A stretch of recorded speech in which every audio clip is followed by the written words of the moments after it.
প্রিয় বন্ধুগণ, আসসালামু আলাইকুম। আশা করি যে যেখানে আছেন ভালো আছেন, সুস্থ আছেন।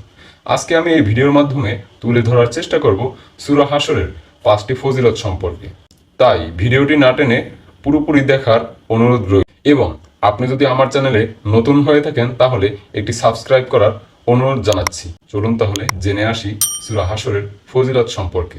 সূরা হাশরের ফজিলত নাম্বার 1-এ বলা হয়েছে, কোনো ব্যক্তির কঠিন সমস্যা দেখা দিলে একাধারে 40 দিন পর্যন্ত সূরা হাশর পাঠ করিলে আল্লাহর ইচ্ছায় ওই ব্যক্তির যে কোনো সমস্যা সমাধান হয়ে যায়। সুবহানাল্লাহ। এবং 2 নম্বরে বলা হয়েছে, কোনো ব্যক্তি সূরা হাশর প্রত্যেক দিন সকালে তেলাওয়াত করলে তার জন্য 70,000 ফেরেশতা দোয়া করতে থাকেন। একইভাবে মাগরিবের সময় তেলাওয়াত করলে তার জন্য 70,000 ফেরেশতা ঠিক একইভাবে দোয়া করেন।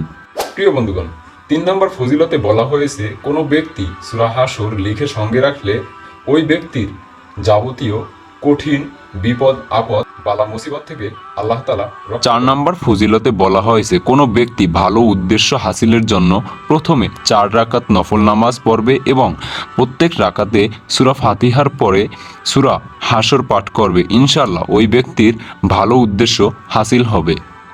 প্রিয় বন্ধুরা, 5 নম্বর ফজিলতে বলা হয়েছে, কোনো ব্যক্তি বিশেষ কোনো প্রয়োজন দেখা দিলে একাগ্রতা ও পবিত্রতার সাথে 4 রাকাত নফল নামাজ আদায় করবে।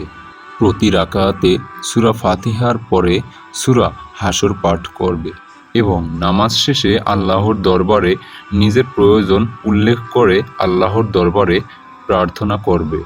ইনশাআল্লাহ ওই ব্যক্তির অতি সত্ত্বর প্রয়োজন পূর্ণ হবে।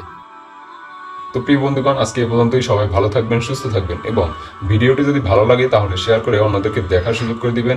আপনি যদি আমার চ্যানেল নতুন হয়ে থাকেন তাহলে এটি সাবস্ক্রাইব করে পাশে থাকবেন। ধন্যবাদ সবাইকে। আসসালামু আলাইকুম ওয়া রাহমাতুল্লাহ।